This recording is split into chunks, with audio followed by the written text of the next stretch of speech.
शुरू करने से पहले हम एक छोटी सी प्रेयर करेंगे। आइए हम सब अपनी आंखें बंद करें और अपने हाथ को जोड़ लें।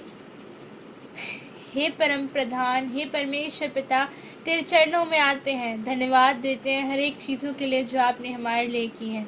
माफ़ी मांगते हैं उन हर एक गलतियों के लिए जो हमने की हैं, जो हमने जिन गलतियों से आपको दुख पहुंचाया है। ऐ दयालु परमेश्वर, हमें माफ़ कर उन हर एक चीज़ों के लिए। आज का वचन जब आप कहें, क्योंकि बोलने वाली मैं नहीं लेकिन मेरे पिता का आत्मा है, इसलिए मैं विनती करती हूँ कि जो भी शब्द मेरे मुख से निकले आवाज़ मेरी हो, लेकिन शब्द केवल और केवल पवित्र आत्मा के हों। ऐ पिता, जितने भी लोग इस वचन को सुने, ऐ खुदा उस दोधारी तलवार को तेज़ी से चलवाना, ताकि मुझे मिलाकर हर एक सुनने वाला तेरे नाम को ग्रहण करने वाला हो सके और तेरी इच्छा पे चलने वाला हो सके। ऐ पिता, अपने आप को और हम सब अपने आप को आपको समर्पित करते हैं, आपको देते हैं। ऐ खुदा, हमें ग्रहण कर। आमीन। Praise the Lord. अब हम शुरू करेंगे। यहाँ पे लिखा है पहला थिस्सलुनीकियों 5:19।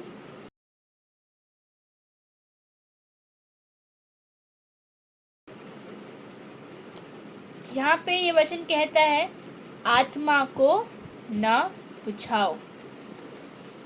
Praise the Lord. कौन सी? पवित्र आत्मा को ना बुझाओ। हमारे पास है ना, हमारे पास एक आत्मा दिया गया है। जब यीशु क्रूस पर चढ़े और फिर जी उठे, और फिर जब वो उठाए गए ना, तो वो जानते थे कि उनके जाने के बाद अगर हमारे पास कोई सहायक नहीं होगा ना, तो हम फिर से वैसे हो जाएंगे जैसे उनके आने से पहले थे। उन्होंने हमें एक सहायक को दिया और वो सहायक हमारे अंदर होकर काम करता है। वो पिता का आत्मा है, उसका नाम पवित्र आत्मा है, पवित्रता का आत्मा है। और जब वो हमारे अंदर काम करता है ना, वो हमें पवित्र बनाते जाता है, वो हमें यीशु मसीह के समान बनाते जाता है। जब पवित्र आत्मा हमारे अंदर आता है तो वो हमारे मैं को, जो हम थे, उससे वो ओवरकम करता है और वो उसके ऊपर आ जाता है। और फिर हमारे अंदर से वो नेचर नहीं निकलता जो हमारा था, लेकिन वो नेचर दिखाई देता है जो उसका है, जो पवित्र आत्मा का है, जो यीशु का है। जब पवित्र आत्मा हमारे अंदर होता है, वो हमें धीरे धीरे ऐसा नेचर देता है जो यीशु का है। वो हमें धन्यवाद देना सिखाता है, वो हमें नम्र बनना सिखाता है, वो हमें प्रेम करना सिखाता है। वो हमें सिखाता है कि बुरों के साथ, कि जो हमारे साथ बुराई करे उसके साथ बुराई ना करें। वो हमें सिखाता है कि जो हमसे प्रेम ना भी रखें उनसे भी प्रेम रखना है। वो हमें माफ़ करना सिखाता है। जब पवित्र आत्मा हमारे अंदर आता है, वो हमारा सहायक क्यों कहा गया है? किस चीज़ में सहायता करता है? वो हमारी सहायता करता है कि हम फिर से किसी पाप में ना गिर जाएं, हम फिर से कुछ ऐसा ना कर दें जो कि हमें यीशु से, जो हमें खुदा से अलग कर दे। और जब हम उस पवित्र आत्मा को अपने जीवन में मांगते हैं ना, कि हे पिता, मुझसे नहीं हो पा रहा है, मैं अकेला पड़ चुका हूँ और मैं तेरे युद्ध को, मैं उस आत्मिक युद्ध को अकेले नहीं जीत सकता। मैं कुछ नहीं हूँ, मैं अकेले कुछ नहीं हूँ, लेकिन मुझे तेरी ज़रूरत है, क्योंकि जब तक तेरा पवित्र आत्मा मेरे साथ नहीं है मैं हार जाऊंगा। लेकिन जिस दिन से वो मेरे साथ आ गया, वो सहायक, उसकी सहायता के द्वारा मैं उस आत्मिक युद्ध में विजय पाऊंगा। हम अकेले कुछ नहीं है जब तक हमारे पास यीशु, पवित्र आत्मा और परमेश्वर नहीं है जो कि एक है। जब तक हमारे पास पवित्र आत्मा नहीं है तब हम उस आत्मिक युद्ध को, उसकी महिमा को अपने द्वारा प्रकट नहीं कर सकते। हम उसको रिप्रेजेंट नहीं कर सकते। हम कितनी देर तक, कितने दिनों तक अपने शरीर को फोर्स करेंगे? हम कितने दिनों तक अपने शरीर से ज़बरदस्ती उसके नेचर को फॉलो करवाएंगे? एक ना एक दिन शरीर हार जाएगा।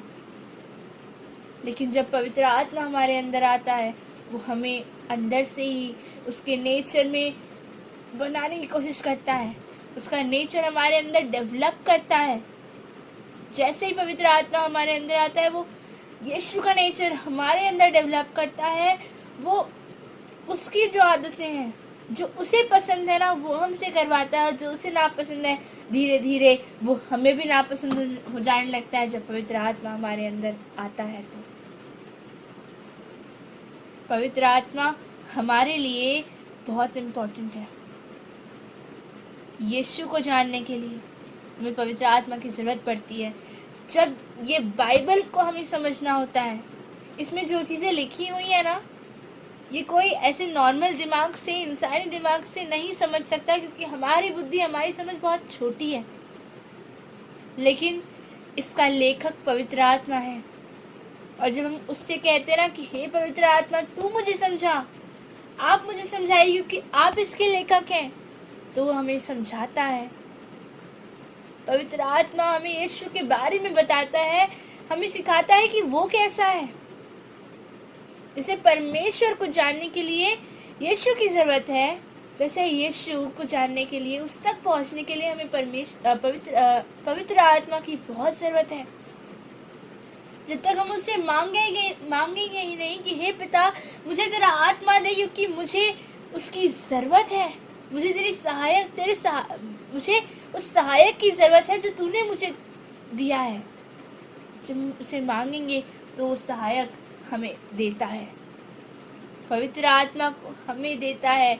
और जब वो पवित्र आत्मा हमारे अंदर आता है तो वो काम करता है। और जब वो काम करता है, जैसे हम थे वैसे हम नहीं रह जाते, लेकिन हम बदल जाते हैं। लेकिन यहाँ पे लिखा हुआ है कि आत्मा को ना बुझाओ।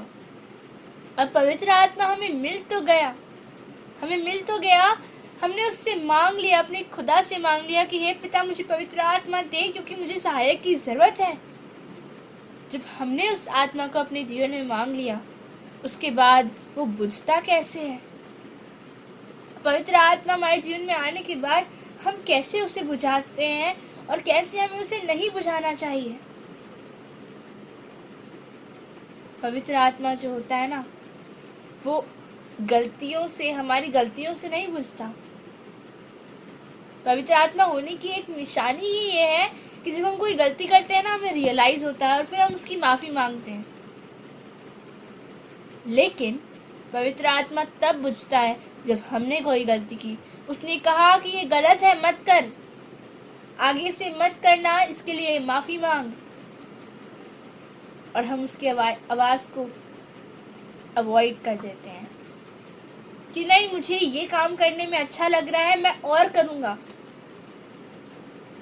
मैं और करूँगी, मैं इसे नहीं छोड़ सकता, मैं नहीं छोड़ सकती, मेरी आदत है। कौन सी आदत है जो वो नहीं छुड़वा सकता? लेकिन हम फिर भी उसकी आवाज़ को अवॉइड करते हैं। क्या मैं जानती हूँ ये गलत है, लेकिन इतना भी गलत नहीं है, थोड़ा सा गलत है ना, गलती तो है, पाप थोड़ी ना कर दिया। और फिर धीरे धीरे वो गलती एक पाप का रूप ले लेती है, और जैसे पाप होता है वैसे ही अपवित्रता हमारे अंदर होती है, और पवित्रता वहाँ नहीं ठहर सकती। उसका नाम पवित्र आत्मा है, उसका नाम पवित्र आत्मा है। जब वो इतना पवित्र है तो क्या वो एक ऐसे इंसान के अंदर रहेगा जिसमें अपवित्रता है? पवित्रता और अपवित्रता दोनों एक साथ नहीं रह सकते। दो तलवारें एक म्यान में नहीं हो सकती। जब हम उसकी आवाज़ को सुनना बंद कर देते हैं, वो हमसे कहता तो है कि देख मत कर, हम सुनते हुए भी उसे अवॉइड करते हैं और फिर धीरे धीरे वो बोलना ही बंद कर देता है और फिर पवित्र आत्मा हमारे अंदर बुझ जाता है, क्योंकि हमने उसे बुझा दिया। हमने उसकी आवाज़ को सुनना बंद कर दिया।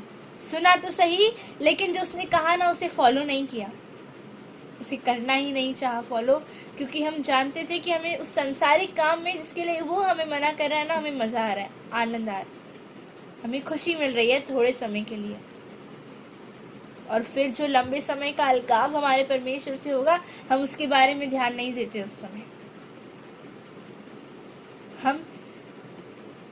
जब हम उसकी आवाज़ को सुनना बंद कर देते हैं ना, तो पवित्र आत्मा हमसे शोकित हो जाता है,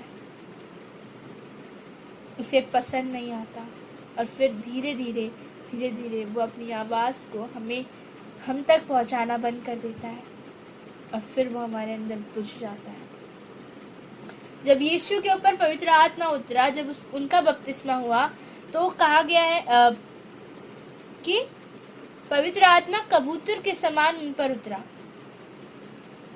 अगर हम कबूतर के नेचर को देखें, तो अगर कबूतर कहीं बैठा हुआ है ना, शांति में बैठा हुआ है, एकदम पीस में, हम उसको आवाज़ करें कि थोड़ी सी भी आवाज़ कर देना, तो उड़ जाएगा।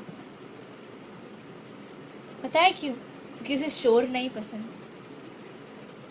कबूतर को नहीं पसंद कि कोई उसके सामने चिल्लाए या शोर करे, उसे इनसिक्योर फील होता है, वो वहाँ से चले जाएगा, वहाँ से उड़ जाएगा। अगर हमारे पास कोई कबूतर आके बैठा है और हम भी शांत बैठे हुए हैं ना, तो वो कुछ नहीं करेगा, लेकिन जैसे ही हम हिले, जैसे हमने आवाज़ की, वैसे ही वो वहाँ से उड़ जाएगा, उसे शोर नहीं पसंद। वैसे ही अगर पवित्र आत्मा हमारे अंदर है और हम बार बार उसकी आवाज़ को पहले तो सुनना बंद कर देते हैं, और फिर ऐसा शोर करते हैं अपने अंदर जिसे वो सुनना नहीं चाहता, जिसे वो सुन नहीं सकता, और फिर वो हमारे अंदर चला जाता है। कैसा शोर! हम ऐसी बातें सोचने लग जाते हैं जो कि उसकी नज़र में, यीशु पवित्र आत्मा परमेश्वर की नज़र में गलत है। हम ऐसी बातें बोलने लग जाते हैं, जो हम सोचते हैं, जो हम अंदर से होते हैं ना, वही हमारे मुख से निकलता है। जैसा पेड़ वैसा फल। और जब हम गलत बोलते हैं तो गलत बातें वो सुन नहीं पाता। जब हम किसी की बुराई करते हैं तो वो सुन नहीं पाता। पहले तो वो टोका करता था कि मत कर, ये गलत है, लेकिन हमने उसकी आवाज़ सुनना बंद कर दी। अब हम उस शोर से उसे शोकित कर देते हैं।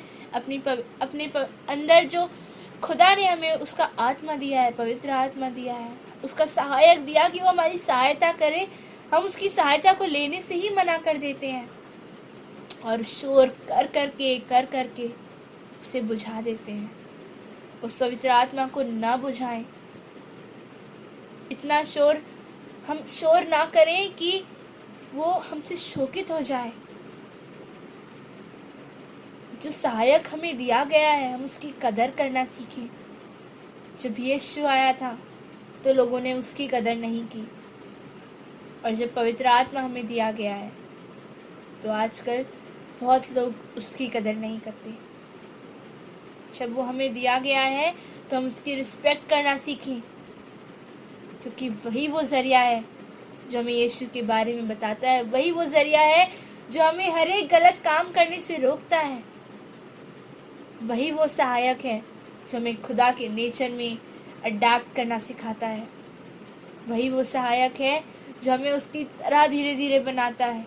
और वही वो सहायक है कि अगर हम उसकी सहायता अपने जीवन में लेते रहे, तो जब वो महिमा के साथ, यीशु जब महिमा के साथ बादलों पर आएगा हमें लेने, घड़ी बहुत निकट है, उस समय बहुत निकट है।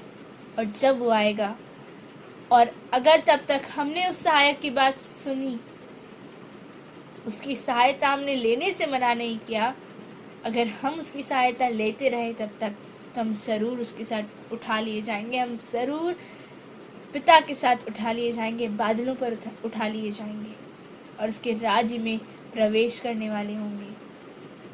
अगर हम चाहते हैं कि हम अपने परमेश्वर से अलगाव को ना महसूस करें, परमेश्वर से अलगाव समझते हैं? आपके लाइफ से प्रेम, पीस, शांति खा जाना, अकेला लगना, ऐसा लगना कि शांति नहीं है आसपास, परमेश्वर की प्रेजेंस ना होना, खुदा की प्रेजेंस हमारे साथ ना होना, इट्स वेरी डेंजरस, बहुत डेंजरस होता है। और जिसे उसकी आदत हो चुकी है और उसने उसके पवित्र आत्मा को शोकित कर दिया ना, और फिर वो उसके पास से चला गया, उसका परमेश्वर से अलगाव हो गया, तो उसके लिए रहना मुश्किल हो जाता है।